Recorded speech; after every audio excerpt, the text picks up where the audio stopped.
ગુજરાતની અંદર પડી રહેલા કમોસમી વરસાદને લીધે ગુજરાતના ખેડૂતોને ભારે હાલાકીનો સામનો કરવો પડી રહ્યો છે। ત્યારે લાઠી અને બાબરાના ધારાસભ્યએ મુખ્યમંત્રીશ્રીને ખેડૂતોના પાકના નુકસાન બદલ વળતર ચૂકવવાની માંગ કરી છે।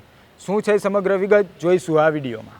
વૈષ્ણવજન તો તેને કહીએ જે પીડ પરાઈ જાનાને રે।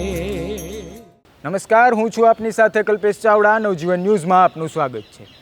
ઉલ્લેખનીય છે કે થોડા દિવસથી ગુજરાતની અંદર કમોસમી વરસાદ અને માવઠાની સ્થિતિ સર્જાઈ છે। આ કમોસમી વરસાદને લીધે ખેડૂતો ખૂબ જ ચિંતામાં મુકાયા હતા। ખેડૂતોના પાક નષ્ટ બન્યા છે। થોડા દિવસથી ગુજરાતમાં પડી રહેલા માવઠાને લીધે ખેડૂતો ચિંતાતુર બન્યા છે। ગુજરાતની અંદર વરસાદ સાથે ભારે પવનના કિસ્સાઓ પણ સામે આવ્યા હતા। હાલ થોડા દિવસ પહેલા સુરતના ખેડૂતનો વિડીયો બહાર આવ્યો હતો કે જેમનો સંપૂર્ણ પાક નષ્ટ થઈ ગયો હતો। ત્યારબાદ જૂનાગઢના એક ખેડૂત કે જેઓની કેરી નષ્ટ થઈ ગઈ હતી તેનો વિડીયો પણ બહાર આવ્યો હતો। અમરેલીના લાઠી અને બાબરામાં કમોસમી વરસાદને લીધે ભારે નુકસાની થઈ છે। અમરેલીના લાઠી અને બાબરામાં ખેડૂતોના પાક તો નષ્ટ થયા જ છે, પણ સાથે સાથે ભારે પવન ફૂંકાવાને લીધે વાડી વિસ્તારમાં રહેતા લોકોના કાચા મકાનના પતરાઓ પણ ઉડી ગયા છે।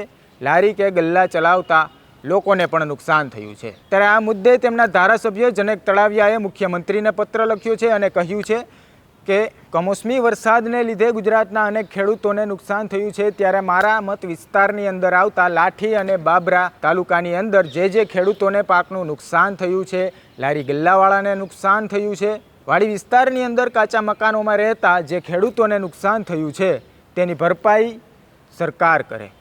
આ માટેનો પત્ર તેમણે મુખ્યમંત્રીને લખ્યો છે। જનક તળાવિયા જેવા ધારાસભ્યો કે જેઓ પોતાના લોકોનું, પોતાના ખેડૂતોનું અને પોતાને ત્યાં રહેલા શ્રમિકોનો વિચાર કરે છે, સરકાર સમક્ષ તેના ભરપાઈની માંગણી કરે છે, ત્યારે લાઠી અને બાબરાના ધારાસભ્ય જનક તળાવિયાએ કરેલા પત્રનો જવાબ સરકારશ્રી આપે છે કે કેમ, ખેડૂતોનું વળતર ચૂકવી આપે છે કે કેમ, તે જોવું રહ્યું।